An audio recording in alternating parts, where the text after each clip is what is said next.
Halo sobat-sobat, selamat datang di channel Review Film.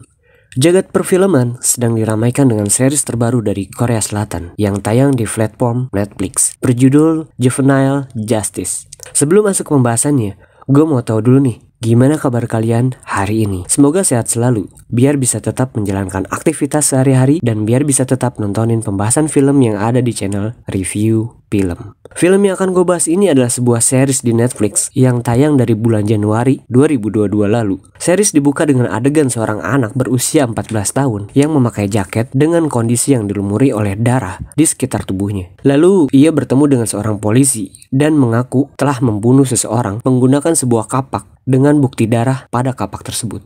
Dan inilah Juvenile Justice.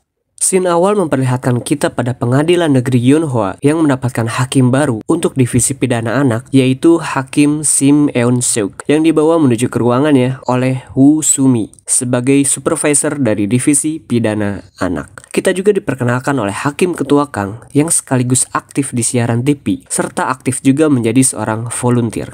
Hakim Kang yang mendapatkan telepon dari pihak pengadilan mengenai kasus pembunuhan yang terjadi pada siswa SD Yonhwa, ia pun langsung melakukan meeting bersama dengan Hakim Cha Tae-jo dan Hakim baru Sim Eun-seok. Hakim Kang memberitahu bahwa sang pelaku merupakan anak di bawah umur dengan usia 14 tahun dan korban yang berusia 8 tahun. Pelaku melakukan mutilasi pada korban dengan sebagian tubuhnya dibuang ke tempat sampah makanan. Sejauh ini mereka belum mengetahui apa motif dari perbuatan tersebut. Sim Eun-seok segera bertindak dan melakukan riset terhadap kasus yang sedang dijalaninya dan menghiraukan ucapan dari Hakim Cha Tae-jo yang terlalu banyak berbicara. Sim Eun-seok diajak untuk ikut makan bersama merayakan anak-anak yang sudah selesai melakukan pembinaan dengan hakim dan staf pengadilan. Mereka makan bersama dan Hakim Cha Tae-jo pun menanyakan kabar dari masing-masing anak serta rencana apa yang akan mereka lakukan ke depannya. Setelah selesai makan, mereka dihadang oleh pengunjung lain yang merasa dompetnya telah diambil oleh Seul-ah saat bertabrakan dengan dirinya yang hendak pergi ke toilet. Sim Eun-seok yang tidak mau membuang-buang waktu menyuruh mereka agar menyerahkan Seul-ah kepada pihak kepolisian untuk ditangani secara hukum. Walaupun Seul-ah ini baru saja bebas beberapa jam yang lalu. Hakim Cha Tae-jo yang tidak menerima usulan dari Hakim Sim Eun-seok mengajarnya yang hendak keluar dari tempat makan tersebut dan berbicara kepadanya. Tak lama dari itu datang salah seorang rekan dari hakim-hakim tersebut yang memberitahu bahwa dompet dari pengunjung tempat makan tadi sudah ditemukan di bawah meja yang ada di sebelahnya. Saat mereka kembali dan meminta maaf kepada Seul-ah yang sudah menuduhnya sebagai pencuri, Seul-ah meminta Hakim Sim Eun-seok untuk meminta maaf kepadanya.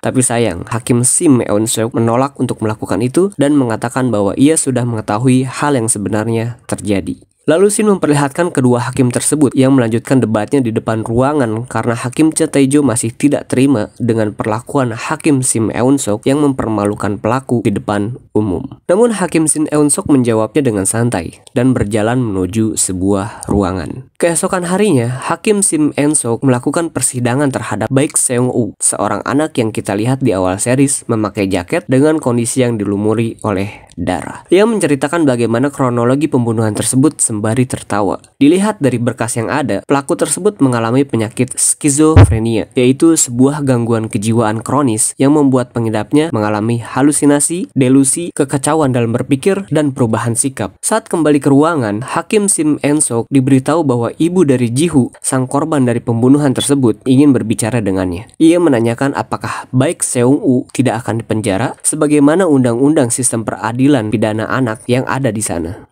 Sebagai bentuk permohonan agar Hakim Sim Eun-seok segera menyelesaikan kasus tersebut, ibunya Ji-hoo memberikan makanan kesukaan Ji-hoo kepada Hakim Sim Eun-seok. Hari mulai malam, Hakim Sim Eun-seok yang terbiasa pulang larut malam ini mulai merasa lapar dan teringat dengan pemberian ibunya Ji-hoo, kemudian menyantapnya agar tidak salatri atau kelaparan. Pada hari berikutnya, sidang terhadap Baek Seung-woo dilanjutkan. Hakim Sim Eun-seok yang curiga dengan hasil diagnosis Baek Seung-woo mengenai penyakit skizofrenianya mengatakan bahwa bukan Baek Seung-woo lah pelaku yang sebenarnya. Ia menjelaskan bahwa skizofrenia tidak dapat disembuhkan dan diduga ada orang lain yang terlibat dalam kasus pembunuhan ini. Sebelum Hakim Sim Eun-seok menyebutkan nama, Baek Seung-woo telah lebih dulu mengatakan, "Anda salah, dia tidak terlibat," sehingga memunculkan kecurigaan yang lebih dalam terhadap kasus ini. Tak lama dari itu, supervisor Woo Soo-mi memberikan dokumen yang diminta oleh Hakim Sim Eun-seok dan memperlihatkan sosok wanita kepada Baek Seung-woo yang diduga ia adalah pembunuh yang sebenarnya. Sidang selesai, Hakim Sim Eun-seok menyuruh petugas untuk membawa Baek Seung-woo ke lembaga pembinaan khusus anak. Sim berganti pada Hakim Ketua Kang yang tidak menyetujui tindakan Hakim Sin Eun-seok yang seolah telah menjadi seorang polisi dengan menyelidiki kasus tersebut karena pada dasarnya ia adalah seorang hakim, bukanlah detektif. Perdebatan pun terjadi hingga Hakim Ketua Kang pun menyuruh Hakim Sim Eun-seok untuk keluar dari ruangan.